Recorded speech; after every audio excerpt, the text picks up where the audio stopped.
따뜻한 봄입니다. 미세먼지도 많이 도망가고 새들도 기분이 좋은 듯 지저귀고 있습니다. 꽃들은 저마다의 아름다운 색깔을 가지고 독특한 모양으로 자태를 뽐내고 있습니다. 이른 아침에 숲길을 건너라면 풀잎에 송글송글 맺힌 새벽 이슬이 바짓가랑이를 적시우듯이 험한 인생길을 걸어갈 때 새벽 이슬과 같은 하나님의 은혜가 우리의 삶을 적시우기를 원합니다. 하나님의 지문이 묻어있는 이 세상은 참 아름답습니다. 하나님의 형상대로 지음받은 우리들은 얼마나 아름다운지요. 온 우주의 창조주가 우리를 구원하시기 위해 2000년 전에 우리가 사는 지구라고 하는 작은 행성에 먼지투성이 행로로 인간의 몸을 입고 걸어오셨다는 이 놀라운 사실을 생각하면 감격하지 않을 수가 없습니다. 우리를 말미암아 기쁨을 이기지 못하시는 하나님께서 오늘 그의 자녀들에게 해류에 의해 흔들리는 해초와 같이 흔들리지 않고 몰아치는 파도에도 방파제와 같이 끄떡없이 그리스도인으로 우뚝 서게 해주시기를 주님의 이름으로 축원합니다. 설교를 이렇게 나눌 수도 있죠. 우리가 듣고 싶어 하는 그러한 말씀, 또 하나님이 하시고 싶어 하시는 말씀, 물론 하나님이 하시고 싶어 하시는 말씀이며 동시에 우리가 듣고 싶어 하는 그러한 말씀도 있을 수 있을 것입니다. 오늘은 우리가 듣고 싶어 하는 그 말씀이라기보다는 하나님께서 우리에게 하시고 싶어 하시는 그 말씀에 좀 가깝지 않을까라는 생각을 합니다.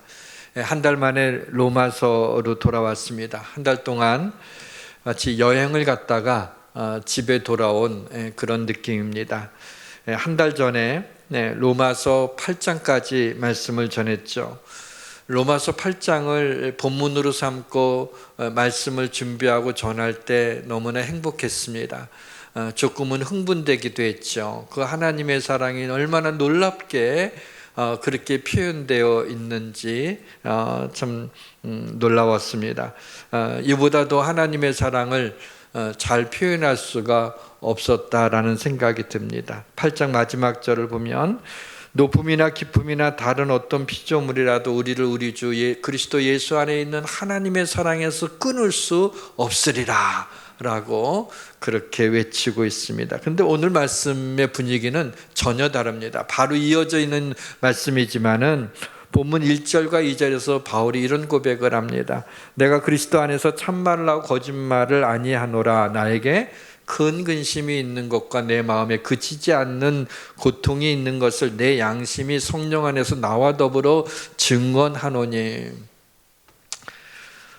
내가 참말을 하는 거다, 거짓말을 하는 게 아니고 내 양심이 이것을 증거한다 라고 하시는 말씀이 마음에 그치지 않는 고통이 있다는 거예요. 내 마음에 큰 근심이 있다라고 얘기를 해요. 주먹을 불끈 쥐고 세상에 어떤 것도 우리를 하나님의 사랑에서 끊을 수 없으리라 라고 그렇게 외친 직후에 나에게 큰 근심이 있다고, 마음에 그치지 않는 그런 고통이 있다고 그렇게 말씀하고 있어요. 바울과 같은 위대한 사도에게 어떻게 이렇게 업앤다운 된 이런 것이 있다는 것이 쉽게 설명이 되지를 않습니다. 바울이 조울증을 앓고 있었던 것은 아닐까라고 하는 의심이 들 정도입니다. 그 이유가 무엇인지 궁금했습니다. 본문 3절에서 그 이유의 실마리를 찾을 수 있었습니다. 나의 형제 곧 고륙의 친척을 위하여 내 자신이 저주를 받아 그리스도에게 끊어질지라도 원하는 바라 그랬어. 사도 바울에게는 큰 고민거리가 있었습니다. 하나님으로부터 선택받은 동족 유대인이 주님을 십자가에 못 박고 그리스도에게서 떠나 있었기 때문에 자기 마음에 그치지 않는 고통이 있다라고 고백하고 있는 것입니다. 유대인들은 하나님이 택하신 선민입니다. 그들에게는 양자됨과 영광과 언약과 율법과 예배와 약속들을 가지고 있고 믿음의 조상들도 있습니다. 근데 유대인들은 그래서 율법을 지켜야 구원받을 수 있다고 생각했기 때문에 누구든지 구원받을 수 있다고 하는 십자가의 복음을 받아들이기가 어려웠던 것입니다. 그러나 유대인이기 때문에 할례를 받았기 때문에 구원받는 것은 아닙니다. 무릇 표면적 유대인이 아니요 표면적 육신의 할례가 아니니라. 오직 이면적 유대인이요 할례는 마음에 할지니 영에 있고 율법 조문에 있지 아니한 것이라. 그래서 유대인들이 생각할 때는 우리는 혈통으로 유대인이니까, 우리는 하나님이 선택한 민족이니까 하나님이 우리만 구원해 주신다고 생각한 거예요. 다른 민족은 하나님이 선택하지 않았으니까는 그들은 멸망을 받아야 될 사람들이고 우리 민족만 구원을 얻은 것이다라는 생각을 했던 것이죠. 근데 오늘 본문에서 바울이 유대인이라도 택함을 받지 못한 자가 있다는 것을 오늘 본문에서 두 경우를 들어서 이야기하고 있습니다. 이스마엘과 이삭이 다 혈통으로는 아브라함의 자손이죠. 아브라함의 두 아들이에요.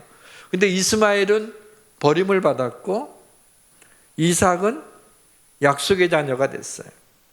또 이삭의 쌍둥이 아들 중에도 에서는 버림을 받고 야곱은 택함을 받았습니다. 버림을 받았다는 표현은 다른 민족이 되었다라고 하는 것이죠. 하나님이 유대인들을 택하신 것은 맞습니다. 다만 하나님께서 유대인들을 택하신 것은 유대인들만 구원하시려는 것이 아니라 유대인을 통해서 온 세상 모든 민족을 구원하시려는 것이었습니다. 그런데 유대인들이 자신들이 택함 받은 것을 자랑을 했지, 하나님이 자신들을 통해서 이방인들을 구원하시려고 하는 하나님의 마음을 알지 못했던 것입니다. 그렇다고 하나님께서 유대인들을 버리신 것은 아닙니다. 유대인들의 마음이 완악해져 복음을 받아들이지 못해서 이 복음이 이방인들에게 전해지지만 구원받은 이방인의 수가 차게 되면 다시 유대인들도 예수를 믿게 될 것이라고 말씀하고 있어요. 그래서 로마서 11장에 보게 되면 그러므로 내가 말하노니 하나님이 자기 백성을 버리셨느냐? 그럴 수 없느니라. 11절에도 그러므로 내가 말하노니 그들이 넘어지기까지 실족하였느냐? 그럴 수 없느니라. 그들이 넘어짐으로 구원이 이방인에게 이르러 이스라엘로 시기나게 하려 함이라. 유대인들이 율법에 매여 있어서 그리스도가 이 땅에 오셨는데도 그를 메시아로 알지 못하고 십자가에 못 박아서 마음의 그런 완악함으로 복음이 유대인들에게 먼저 흘러가지 못하고 이방인들에게 흘러갔지만, 이방인의 수가 차가 되면 마지막 때가 되면 주님이 오시기 전에 유대인들이 하나님 앞에 돌아오게 될 것이다. 그들을 버리신 것이 아니다라고 말씀하고 있는 것입니다. 구원은 전적으로 하나님의 은혜로 주어지는 겁니다. 멸망하는 사람은 구원을 거절해서 자신의 죄 때문에 멸망하는 거예요. 이 문제에 대해서 제임스 케네디 목사님이 이런 비유를 들어서 이야기를 했습니다. 5명의 친구들이 모여서 작당을 합니다. 우리 은행을 털자. 은행 강도를 해서 거기 돈이 굉장히 많으니까 한탕만 해가지고 우리 그것을 5명에서 나눠서 가지고 우리 흩어져서 멀리 행복하게 살자. 그렇게 모의를 했습니다. 시간이 가까워져서 이제 은행을 강도질을 하기로 한 그날이 되었는데 그 중에 한 명이 이건 아니다라는 생각이 드네요. 겁도 나고 이건 잘못된 거고 안 되겠다. 그래서 하지 말자고 막 결사적으로 만지는 거야. 야, 우리 이거 하게 되면 큰일 나. 잘못하면 죽는다고. 이거 은행 강도 하지 말라. 경찰이 가만 놔두지 않을 거야. 이거 하면 안 되겠다. 못 하겠다.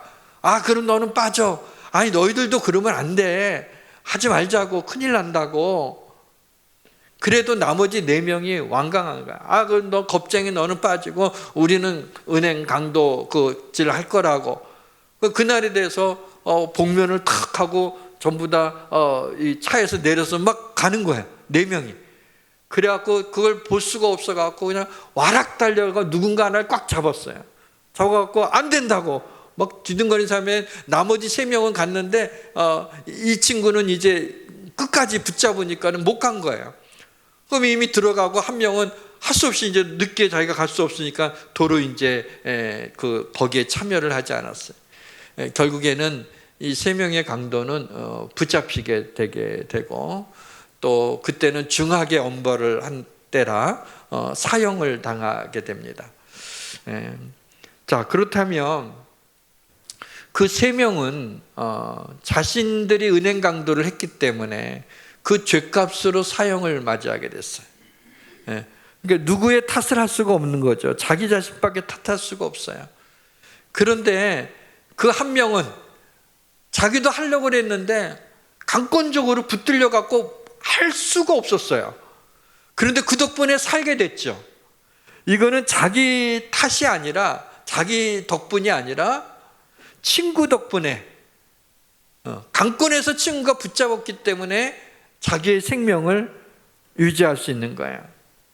이와 마찬가지로 지옥에 간 자는 자기 자신밖에 탓할 수가 없다. 그러나 천국에 간 사람은 예수 그리스도밖에는 찬양할 자가 없는 거다. 전적인 하나님이 나 같은 죄인을 하나님이 긍휼히 여기셔서 강권적으로 붙잡아 주셔서 그것을 믿어지게 하는 은혜를 베풀어 주셨다는 거죠. 내가 하나님의 택하심을 받았다는 걸 어떻게 알 수 있습니까? 영접하는다 곧 그 이름을 믿는 자들에게는 하나님의 자녀가 되는 권세를 주셨으니 이는 혈통으로나 육적으로나 사람의 뜻으로 나지 아니하고 오직 하나님께로서 난 자들이니라. 하나님의 뜻 안에서 하나님 우리를 택하시고 구원하셨어요. 예수 그리스도를 영접한 자는 하나님이 택하신 자들입니다. 그런데 하나님이 우리를 왜 택했나요? 우리가 잘나서가 아닙니다. 우리가 착해서가 아닙니다. 우리가 다른 사람보다 뛰어나서가 아닙니다. 오히려 신명기에서는 이렇게 얘기하고 있죠. 여호와께서 너희를 기뻐하시고 너희를 택하시면 너희가 다른 민족보다 수요가 많기 때문이 아니라 너희는 오히려 모든 민족 중에 가장 적으니라. 한마디로 못났기 때문에 내가 너희들을 택했다라고 하는 겁니다. 은혜로 구원받았다는 거예요. 자랑할 것이 없게 하신 것입니다. 바울 자신이 하나님의 놀라운 사랑을 감격했어요. 예수 믿는 사람들을 핍박하는 데 앞장선 나를, 다메섹에 예수 믿는 사람 잡으러 가는 나를 부활하신 주님이 나타나셔서 눈을 멀게 하고 귀로 나만 들리게 해서 나를 이방인의 사도로 삼으신, 구원받을 뿐만 아니라 자신을 이방인들에게 복음 전하는 사도로 삼아주셨다는 것에 감격을 했어요. 말할 수 없는 기쁨이 있었어요. 그런데 정작 자기의 형제, 친척, 고륙이, 민족이 구원받지 못해서 지옥에 떨어질 것을 생각하니까는 견딜 수 없는 아픔과 그 고통을 고백하고 있는 것입니다. 사실 바울은 동족인 유대인들에게서 핍박을 많이 받고, 심지어는 바울을 죽이기로 한 사람이 40명이나 먹지도 않고 바울을 죽이겠다고 한 사람들이 있었을 정도였습니다. 고린도후서에 보니까 유대인들에게 40에서 감한 매를 5번 맞았으며 3번 태장으로 맞고 1번 돌로 맞고, 그렇게 유대인으로부터 많이 맞았어요. 자기를 괴롭히고 죽이려고 하려고 했던 그 사람들의 영혼을 위해서 이렇게까지 안타까워하고 괴로워하는 것이 참으로 낯섭니다. 우리의 마음에 그치지 않는 고통은 무엇 때문이죠?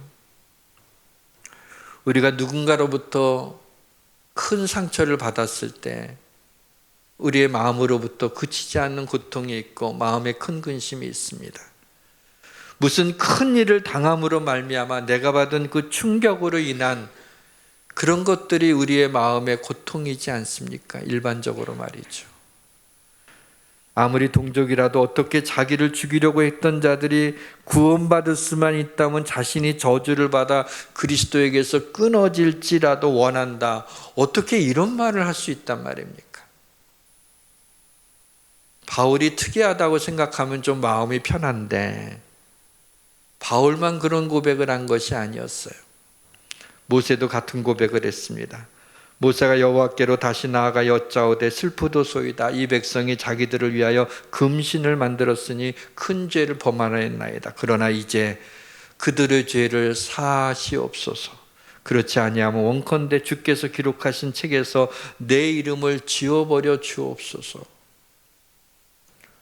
모세를 향하여 원망하고 모세를 대적했던 그들이 죽게 되었을 때 고소하다라고 할 것 같은데, 그들의 죄를 용서해 주시지 않으면, 구원해 주시지 않으면 제 이름을 생명책에서 지워버려 달라고 그런 간절한 마음으로 하나님 앞에 기도하고 있지 않습니까? 예수님이 십자가 달려 죽으시면서 자신을 죽이려는 자들을 향하여 아버지여 저들을 사하여 주옵소서, 자기들이 하는 것을 알지 못함이니이다 라고 말할 수 있는 것은 예수님이니까. 그렇다고 쳐도 기독교 최초의 순교자 스데반도 돌에 맞아 죽으면서 돌을 던지는 자들을 향하여서 무릎을 꿇고 크게 소리 지릅니다. 주여 이 죄를 그들에게 돌리지 마옵소서 라고 고백하는 것을 보면, 나를 괴롭게 하고 힘들게 한 사람에 대해서 어떤 마음과 태도를 가져야 되는가 라고 하는 것을 생각하게 합니다. 이러한 도전에 대해서 성도들이야 뭐 그렇다 치더라도 수십 년 목회를 한 목사인 제가 저를 힘들게 한 사람을 용서하는 것은 그래도 어떻게 성령의 능력으로 할 수 있을 것 같은데, 그러한 자를 위해 내가 그리스도에게서 끊어질지라도 원하는 바라고 그렇게 기도할 수 있을까라고 하는 그런 질문을 던져놓고 답이 나오지를 않아서 괴로워서 어찌해야 좋을지를 몰랐습니다. 나만 구원받으면 행복한 것인가요? 바울이 나의 형제 곧 고륙의 친척을 위해 내 자신이 저주를 받아 그리스도에게 끊어질지라도 원하는 바로다, 이러한 고백한 말씀을 묵상하면서 든 생각은, 바울이 부활하신 주를 만난 그 기쁨, 사도로 부르심을 받은 그 감격, 그것이 큰 만큼 주님을 믿지 못하는 유대인들을 향한 안타까움과 강한 연민이 그러한 고백을 낳은 것이다 라는 생각이 들었습니다. 다시 말씀드리면 구원의 감격과 감사가 큰 만큼 아직 구원받지 못한 사랑하는 가족과 친지들을 향한 연민이 깊어지는 것이 맞다는 거죠. 나는 구원받았으니까, 난 죽어도 천국 가니까, 몰라, 니들이 다 자유로 믿는 거지 할 수 없어. 그럴 수 없다는 거죠. 내가 거기에 대한 감격과 확신이 있다면은 내 사랑은 가까운 사람들을 그대로 내버려 둘 수 없고 마음에 그치지 않는 고통이 있어야 된다는 겁니다. 사랑하는 성도 여러분, 사랑하는 사람이 구원받지 못한 것에 대한 마음에 그치지 않는 고통이 있습니까? 고희 만 70을 맞이한 아버지의 표정이 어둡습니다.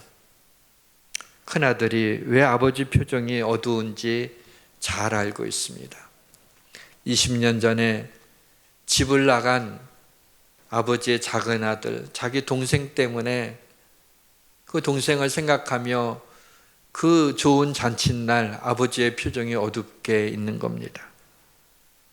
큰아들이 너무나 속상해서 이놈의 자식 말이야, 이름을 부르면서 이놈이 평생 아버지 속만 썩이더니 아버지가 고희를 맞이했는데도 아직도 집에 돌아오지 않고 이런 놈이 다 있나, 이놈은 내 동생도 아니야, 우리 아버지 마음을 이렇게 힘들게 하고 어둡게 이런 나쁜 놈 말이야, 내 동생도 아니야 하고 이제 아버지 좀 위로한다고 하는 얘기였어요.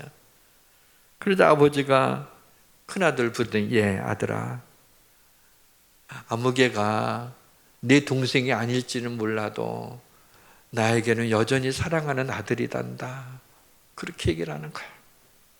큰아들의 진정한 효도는 집 나간 동생에 대해서 뭐라고 하는 게 아빠가 좋아하는 게 아니라 그 아들을 찾아서 아버지 앞에 데리고 오는 것이 그것이 아버지의 마음을 기쁘게 하는 것이었죠. 주님의 마음을 한번 들여다볼까요? 오직 주께서는 너희를 대하여 오래 참으사 아무도 멸망하지 않고 다 회개하기에 이르기를 원하시느니라. 어떤 남자 집사님이 목사님한테 와서 이런 말을 하더라는 거예요. 제가 총각 때는요, 교회를 안 다녔어요. 예수를 안 믿었죠. 관심도 없었어요. 근데 아내가 너무 예쁜 거예요. 그래서 사귀면서 결혼하려고 하는데, 이 사람이 같이 교회 나가지 않는, 정말 약속하지 않는다면 결혼하지 않겠다 그러는 거예요. 그럼 어떡합니까? 뭐 교회 나가주지 뭐. 알았다고, 꼭 나가겠다고. 약속을 단단히 했어요. 그래서 제가 약속은 잘 지키지 않습니까?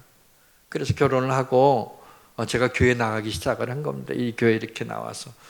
어느덧 그래도 좀 믿음도 생겼고, 제가 이 집사까지 됐네요. 그러면서 이제 그 옛날 그 얘기를 하면서, 그런 얘기를 하면서 이런 얘기를 하는 거예요.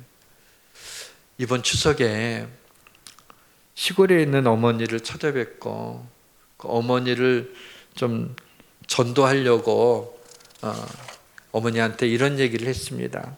어머니, 이제 그만 절에 다니시고, 이제 교회 나가세요. 제가 예수 믿고 나니까 너무 좋아요. 그런 거 절 나가지 말고, 뭐 이렇게 비나이다 그런 거 하지 말고, 교회 이제부터 나가시라고. 그때 어머니가 많이 쳐다보더니, 예수 믿는 사람들은 꼭 교회에 가자고만 할 때만 친절해지더라. 너도 그렇지? 내가 정말 교회 나가길 원하냐? 그럼요 어머니. 정말 교회 나가길 원하죠. 그러면 네가 이 시골에 100번만 내려와라. 그럼 100번 내려와 때 내가 교회 나가마.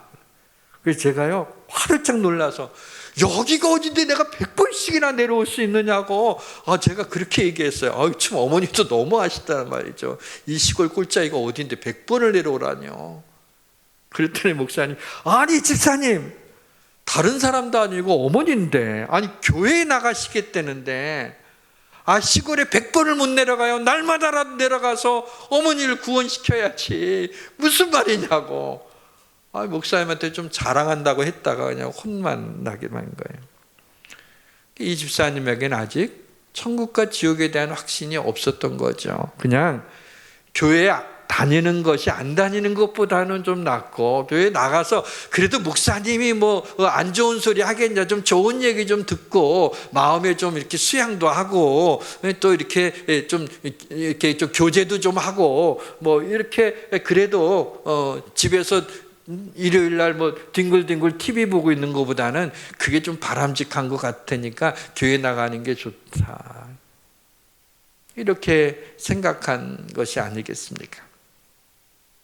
전도를 하려면 확신이 있어야 돼요. 영혼, 죽은 이후에 대한 천국과 지옥에 대한 확신이 있고, 절대로 안 된다라고 하는 간절함이 있어야지 그 영혼을 움직이게 되지.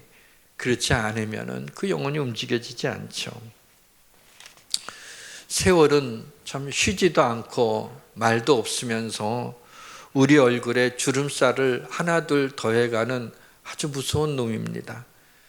인간이 나이가 들면서 육신이 병들고 점점 약해지는 것에는 인간으로 하여금 천국을 소망하게 하려는 하나님의 치밀한 계획이 숨겨져 있습니다. 누구나 하나님 앞에 서는 날이 있습니다.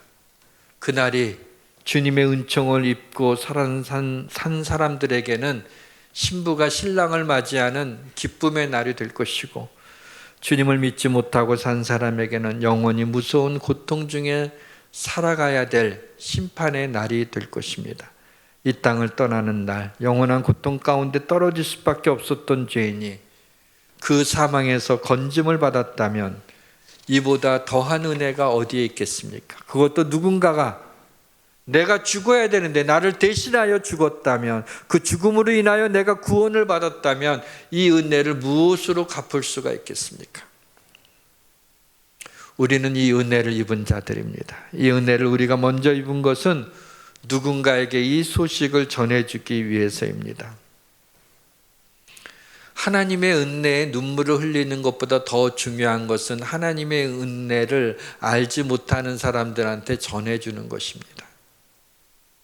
물론 사람들이 선선히 우리가 소개하는 주님을 받아들이지 않을 것입니다. 그것은 안타까운 사실이지만 그 책임은 우리가 지지 않아도 됩니다. 우리는 전할 뿐이고 그 영혼을 구원하시는 일은 하나님의 몫이기 때문입니다. 우리는 다만 씨를 뿌리는 농부일 뿐이고 열매를 맺게 하시는 이는 하나님이십니다. 복음을 전하는 것은 어떤 열심 있는 신앙인의 할 일이 아니라 모든 그리스도인들의 소명입니다. 세상에서 미뤄서는 안 될 게 두 가지가 있죠. 하나님은 부모님께 효도하는 일이고요. 또 하나는 주님을 알지 못하는 자들에게 복음을 전하는 거예요. 왜냐하면 기다려주지 않기 때문입니다. 전도하지 않으면 어떻게 구원받는 사람이 생기겠어요? 듣지도 못한 일을 어찌 믿으리요? 전파하는 자가 없이 어찌 들으리요? 너무도 많은 사람들이 자신이 죄인이라는 것을 알면서도 현실의 삶에 급급해서 마지막 날 죄에 대한 하나님의 진노가 어떨지에 대한 의문조차 없이 하나님을 떠나 있는 사람들이 많습니다. 문제는 그들이 스스로 잃어버린 자라는 것을 의식하지 못하고 있다는 것입니다. 그들 스스로가 하나님 앞에 돌아올 동력을 잃어버렸기 때문에 먼저 믿는 자의 기도와 사랑과 권면을 통해서 끊임없이 복음으로 그들의 영혼의 문을 두드려야 되는 것입니다. 때가 되면 돌아오겠지라고 하는 안이한 생각은 어느 날 그들이 회개의 기회가 없이 죽음의 때가 온 것을 알고 땅을 칠 날이 있을 것이기 때문입니다. 인생은 적어도 내가 생각한 날보다는 길지 않습니다. 아유, 세월이 빨라. 아유, 벌써 주일이야. 벌써 월요일 했는데 쉽게다 주일이네. 참 빨라. 이러다 가실 거예요.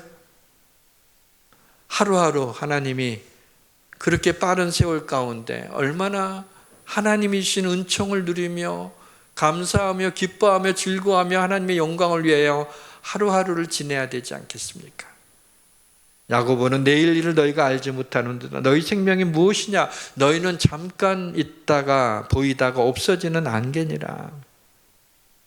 우리 인생이 잠깐 보이다가 없어지는 안개 같기 때문에 허무한 것이 아니라 더 귀하고 소중한 것입니다. 이 소중한 삶을 그냥 흘려보내서는 안 돼. 우리에게 단 한 번밖에 없는 이 세상에서의 삶을 그저 그렇게 보내서는 안 돼. 그저 밥이나 먹고 살다 가는 사람이 되어서는 안 된다는 거예요. 가치 있는 일을 하다가 하나님 앞에 서야 돼. 가장 가치 있는 일이 뭐예요? 하나님을 기쁘시게 하는 일은.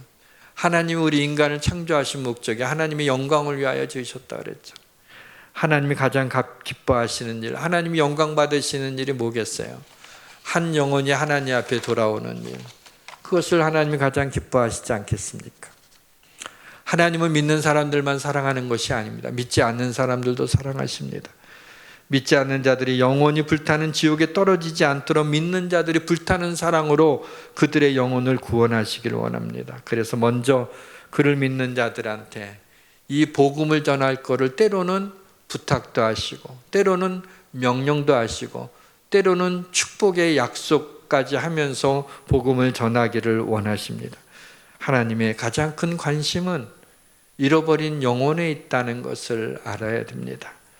사람들이 복음 듣는 것을 싫어해도 그래도 전해야 됩니다.